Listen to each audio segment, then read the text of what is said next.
Okay, where was I? Just somebody at the door that was trying to sell us something. Okay. You will not see the disaster I am going to bring on this city. So they took her message back to the king. Then the king summoned all the elders of Judah and Jerusalem. And the king went up to the temple of the Lord with all the people of Judah and Jerusalem, along with the priests and the prophets, all the people from the least to the greatest. There the king read to them the entire book of the covenant that had been found in the Lord's temple. The king took his place of authority beside the pillar and renewed the covenant in the Lord's presence. He pledged to obey the Lord by keeping all his commands, laws, and decrees with all of his heart and soul. In this way he confirmed all the terms of the covenant that were written on the scroll, and all the people pledged themselves to the covenant. Then the king instructed Hilkiah the high priest and the priests of the second rank and the temple gatekeepers to remove from the Lord's temple all the articles that were used to worship Baal, Asherah, and all the powers of the heavens. The king had all these things burned outside Jerusalem on the terraces of the Kidron Valley, and he carried the ashes away to Bethel.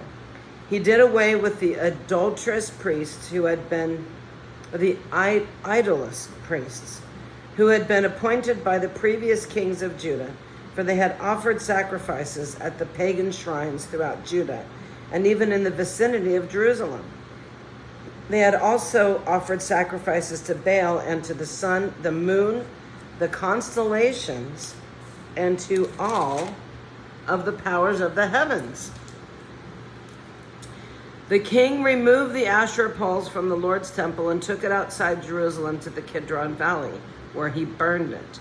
Then he ground the ashes of the pole to dust and threw the dust over the graves of the people.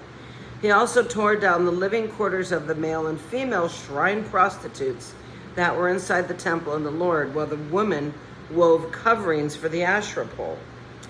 Josiah brought to Jerusalem all the priests who were living in other towns of Judah.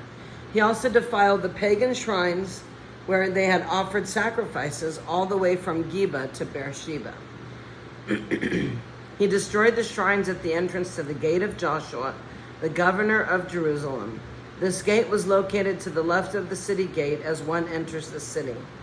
The priests who were served at the pagan shrines were not allowed to serve at the Lord's altar in Jerusalem, but they were allowed to eat unleavened bread with the other priests. Then the king defiled the altar of Topath in the valley of Beth-Heman, so that no one could ever again use it to sacrifice or son or daughter in the fire. Hallelujah. Don't be sacrificing your babies in the fire. That's not okay. So nobody could ever again use it to sacrifice a son or a daughter in the fire as an offering to Moloch. Don't be sacrificing babies to Moloch. That is so evil. He removed from the entrance of the Lord's temple the horse statues that the former kings of Judah had dedicated to the sun. They were near the quarters of Nathan Melech, the eunuch and officer of the court. And the king also burned the chariots dedicated to the sun. I'm going to stop right there because I don't know if you've heard people out there,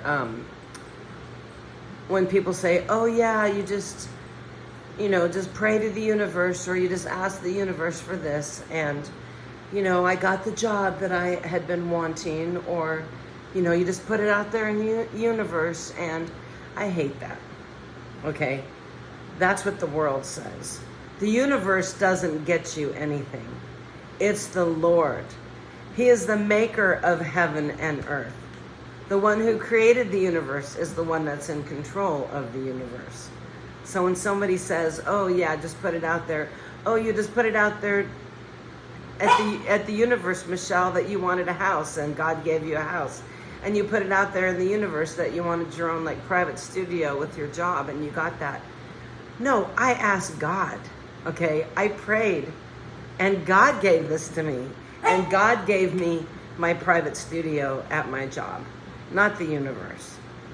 So when people say that, it just really bothers me because we don't worship the universe.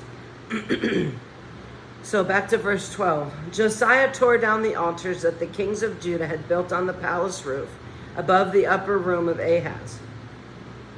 The king destroyed the altars that Manasseh had built in the 2 courtyards of the Lord's temple. He smashed them to bits and scattered the pieces in the Kidron Valley. The king also desecrated the pagan shrines east of Jerusalem, to the south of the Mount of Corruption, where King Solomon of Israel had built shrines for Ashtaroth, the detestable goddess of the Sidonians, and for Shemesh, the detestable god of the Moabites, and for Moloch, the vile god of the Ammonites. He smashed the sacred pillars and cut down the Asherah poles. Then he desecrated these places by scattering human bones over them. The king also tore down the altar at Bethel, the pagan shrine where Jeroboam, son of Nebat, had made when he caused Israel to sin. He burned down the shrine and ground it to dust, and he burned the Asherah pole. Yay. Then Josiah turned around and noticed several tombs in the side of the hill. He ordered that the bones be brought out, and he burned them on the altar at Bethel to desecrate it.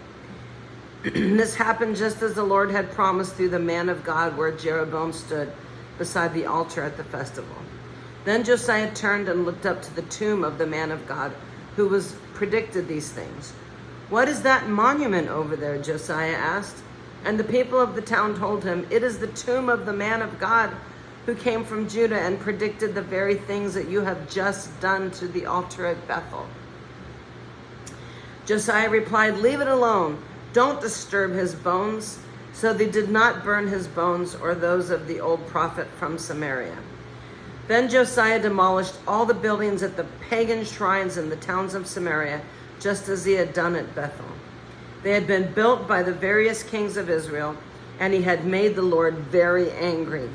He executed the priests of the pagan shrines on their own altars and burned human bones on the altars to desecrate them. Finally, he returned to Jerusalem. King Josiah then issued this order to all the people: "You must celebrate the Passover to the Lord your God as required in this book of the covenant." There had not been a Passover celebration like that since the time when the judges ruled in Israel, nor throughout all the years of the kings of Israel and Judah. This Passover was celebrated to the Lord in Jerusalem in the 18th year of King Josiah's reign. Josiah also got rid of the mediums and psychics. There you go. The household gods, the idols, and every other kind of detestable practice, both in Jerusalem and throughout the land of Judah. He did this in obedience to the laws written in the scroll that Hilkiah the priest had found in the Lord's temple. Never before had there been a king like Josiah who turned to the Lord with all of his heart and soul and strength, obeying all the law of Moses. And there has never been a king like him since. I like that name, Josiah. You know, I might have named my son Josiah had I heard about him before I knew what Joshua was. I love that name, Joshua, too. But Josiah is a good name. He's a good king. Even so, the Lord was very angry with Judah because of all the wicked things Manasseh had done to provoke him. For the Lord said, "I will also banish Judah from my presence, just as I have banished Israel. And I will reject my chosen city of Jerusalem and the temple where my name was to be honored." The rest of the events in Josiah's reign and all his deeds are recorded in the book of the history of the kings of Judah. While Josiah was king, Pharaoh Necho, king of Egypt, went to the Euphrates River to help the king of Assyria. King Josiah and his army marched out to fight him, but King Necho killed him when they met at Megiddo. Josiah's officers took his body back in a chariot from Megiddo to Jerusalem and buried him in his own tomb. Then the people of the land anointed Josiah's son Jehoahaz and made him the next king. Okay. Acts 21:37, 22 through 16. As Paul was about to be taken inside, he said to the commander, "May I have a word with you?" "Do you know Greek?" the commander asked, surprised. "Aren't you the Egyptian who led a rebellion some time ago and took 4,000 members of the assassins out into the desert?" "No," Paul replied. "I am a Jew, and I am a citizen of Tarsus in Cilicia. which is an important city. Please let me talk to these people." So the commander agreed, so that Paul stood on the stairs and motioned to the people. "Shh, be quiet." Told them to be quiet. Soon a deep silence enveloped the crowd, and he addressed them in their own language, which was Arabic. "Brothers and esteemed fathers," Paul said, "listen to me as I offer my defense." When they heard him speaking in their own language, the silence was even greater. Then Paul said, "I am a Jew born in Tarsus, a city in Sicilia, and I was brought up and educated here in Jerusalem under Gamaliel. As his student, I was carefully trained in our Jewish laws and customs. I became very zealous to honor God in everything I did, just like all of you today. And I persecuted the followers of the way, hounding some of them to death, arresting both men and women and throwing them in prison. The high priest and the whole council of elders can testify that this is so. For I received letters from them to our Jewish brothers in Damascus, authorizing me to bring the Christians from there to Jerusalem in chains to be punished." Like in other words, I was a bad man. I was terrible. I was terrible to the Christians. "But as I was on the road approaching Damascus about noon, a very bright light from heaven suddenly shone down around me.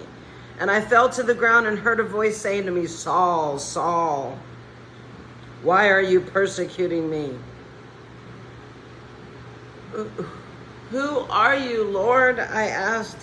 And the voice replied, 'I am Jesus the Nazarene, the one who you are persecuting.' The people saw me and they saw the light but didn't understand the voice speaking to me. I asked, 'What should I do, Lord?' And the Lord told me, 'Get up and go into Damascus, and there you will be told everything that you are to do.' I was blinded by the intense light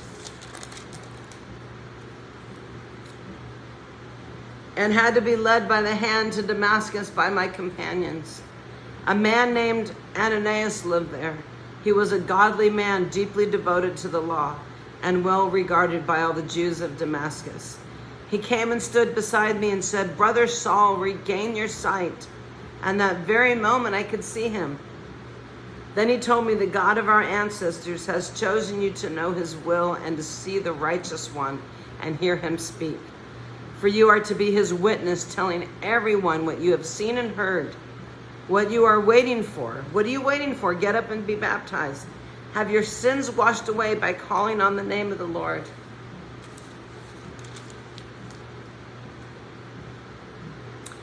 Since I'm a child of the 70s, when he was blinded by the light, the first thing I thought of was that song, "Blinded by the Light." But I can't sing right now. I think you know what I'm talking about, that song, "Blinded by the Light." Anyways, okay. Please excuse my musician brain. Okay. Psalm 1:1-6. "Oh, the joys of those who do not follow the advice of the wicked, or stand around with sinners, or join in with mockers. But they delight in the law of the Lord, meditating on it day and night. They are like trees planted along the riverbank, bearing fruit each season. Their leaves never wither, and they prosper in all that they do. But not the wicked. They are like worthless chaff scattered by the wind. They will be condemned at the time of judgment. Sinners will have no place among the godly. For the Lord watches over the path of the godly, but the path of the wicked leads to destruction."